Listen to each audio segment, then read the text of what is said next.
everyone, I'm Leanne, and today I'm going to be talking about all the books that I haven't bought recently.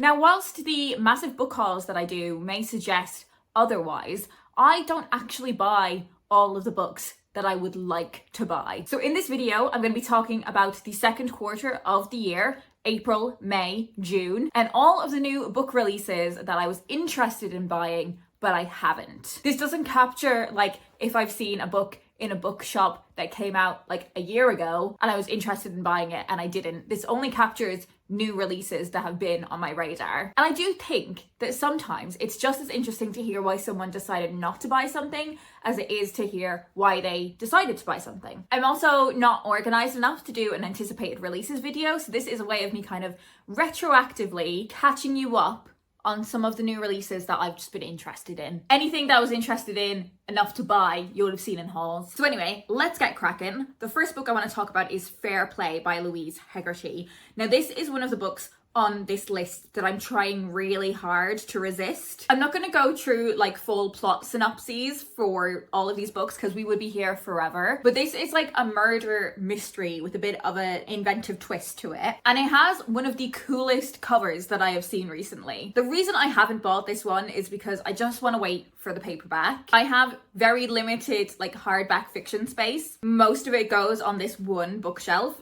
which is at like capacity. So yeah, on this one, even though I'm hugely excited to read it, I'm just gonna wait for the paperback. Next is Swept Away by Beth O'Leary, and I'm a really big Beth O'Leary fan, but I haven't read her most recent paperback, I think, which is called The Wake Up Call. So I do want to read this one before I get hold of her latest, and also I have her other books in paperback, so this is one where the shift to hardback I completely understand from like a business POV, but I just want them in paperback.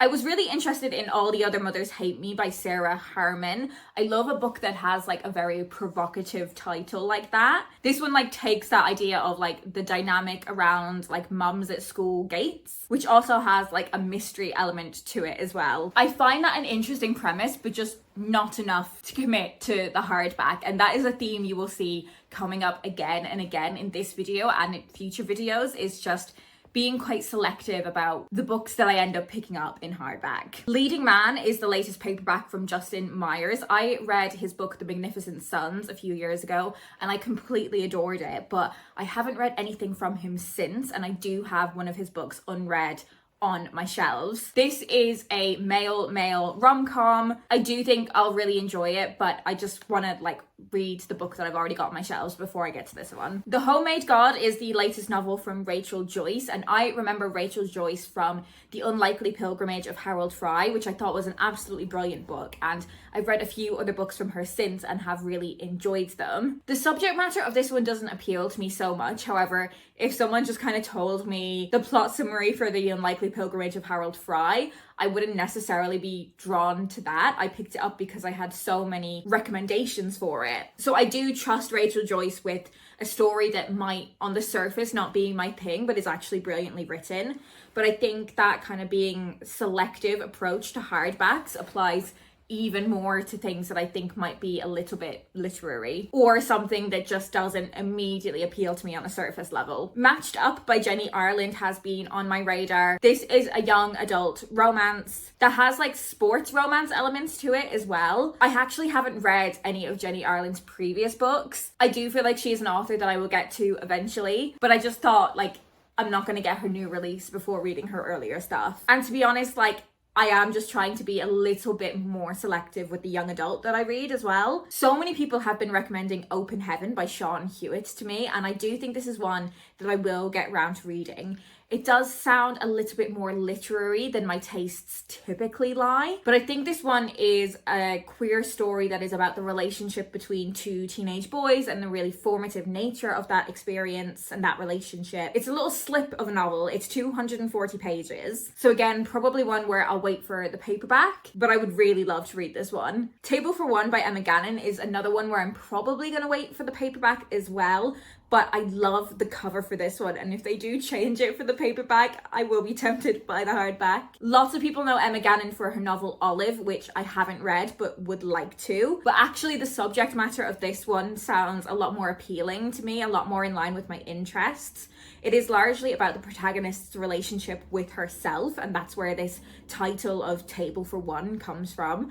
I am someone that is really passionate about, like, particularly women going solo traveling and doing solo dining. I think it is really, like, rewarding and fulfilling to do those things, like, independently. So I think seeing the importance of that reflected in a novel is something that I'd be really interested in. Great Big Beautiful Life is the latest from Emily Henry. I've spoken about this a few times before, but I am slightly behind on the Emily Henry train and have a couple of books to read from her. And similarly to Beth O'Leary, I have all of her books in paperback, so I'm going to stick with the paperback format for this author. Favorite Daughter by Morgan Dick is a book that I am really intrigued by, but the reason I haven't bought this one is because there was another book that came out at relatively the same time that is also about the idea of there being a favorite daughter, and I decided to go for the other book instead of this one. But they also had like really similar covers as well, so I would definitely be interested in reading both of them to almost like compare them, but I decided I had to go for one over the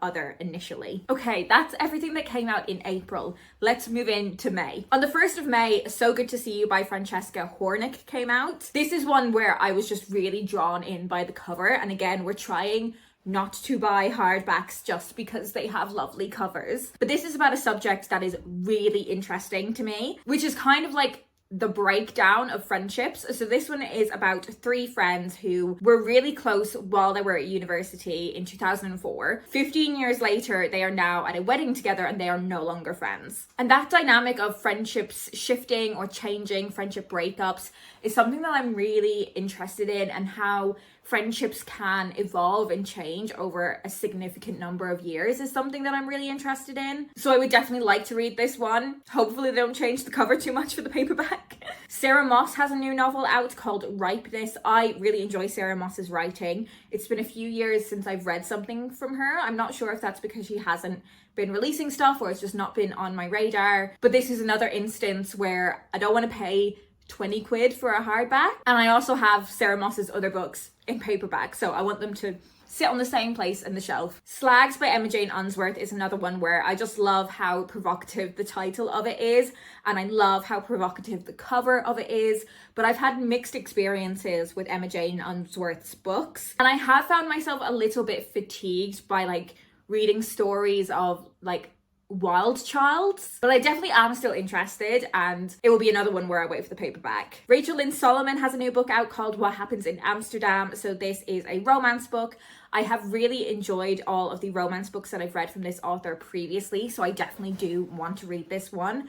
But I actually have 2 of her young adult romances on my shelves, and I am trying, sometimes failing, but trying to have a rule where if I have 2 books unread on my shelves from the same author, I can't get a third. So that's why I haven't got this one yet. The Sister Switch by Charlotte Butterfield is something I'm really intrigued by. This is a story of 2 sisters essentially swapping lives for a week, and I guess it's, as you would expect, a way of them like seeing each other's lives from a different perspective, you know, walking a mile in each other's shoes, that kind of thing. I think this has the potential to be absolutely brilliant or a little bit cheesy, and I've not heard too many people talking about this one yet, so it's one where I definitely want to hear a few people talking about it. Just see a few more reviews before I pick up a copy for myself. Dream On, Ramona Riley is the new book from Ashley Herring Blake. I already have an unread book from this author on my shelves, which is actually the 3rd book in the series. So I do need to buy the 2nd book in the series, and that will leave me with 2 books unread from the one author. So that's why I haven't picked up this female romance yet. A Family Matter by Claire Lynch is definitely one that I'm interested in, particularly with my, you know, fan of Irish fiction hat on. This one has had so many brilliant reviews. I think I'll probably end up picking up a copy of the paperback of this one for next year's Irish Readathon. So that's just why I'm holding fire on this one. Experienced by Kate Young is a book that has come so incredibly highly recommended to me by so many different people whose opinions I really, really trust. I loved the hardback cover for it, and I do like the paperback cover, but in like a different way. I do feel like it's inevitable that I'll end up picking up a copy of this before the year's out, because everyone I've spoken to has said it's just such a Leanne book. So who am I to argue with the people? Okay, I definitely need to read out the full title for this book. It is called The Grimoire Grammar School Parent-Teacher Association. I haven't actually read the synopsis of this book, but based on the cover, I haven't actually read the synopsis for this book. However, going purely based on the cover, I think it is going to be cozy fantasy, light academia vibes. And I definitely want to be reading more of both of those things. I think the cover is gorgeous. It has an amazing sprayed edge. The downside of this is I hate the word grimoire. And I also feel like because cozy fantasy is something that's slightly new for me, I don't want to accidentally read something that I don't like, which will then actually convince me that fantasy isn't for me after all, and that cozy fantasy isn't actually for me. So basically, I'm just worried that if I don't like it, it will put me off the genre a little bit, and I'm just nervous. I'm really intrigued by Ladies' Night by Amy Kaufman and Megan Spooner. So this is a medieval sapphic romance with a really cool cover. And I think this is another one where it just has the potential to swing either way for me. I think I'll either find it like really fun and enjoyable, or it will just be a reminder that I'm not fully comfortable in the fantasy genre. So I want to wait and hear a few more reviews before I pick up this one. The latest young adult book from Elle McNichol is Wish You Were Her, and I will read absolutely everything that Elle McNichol writes. I don't like buy it instantly when it comes out, but I definitely like do end up reading it.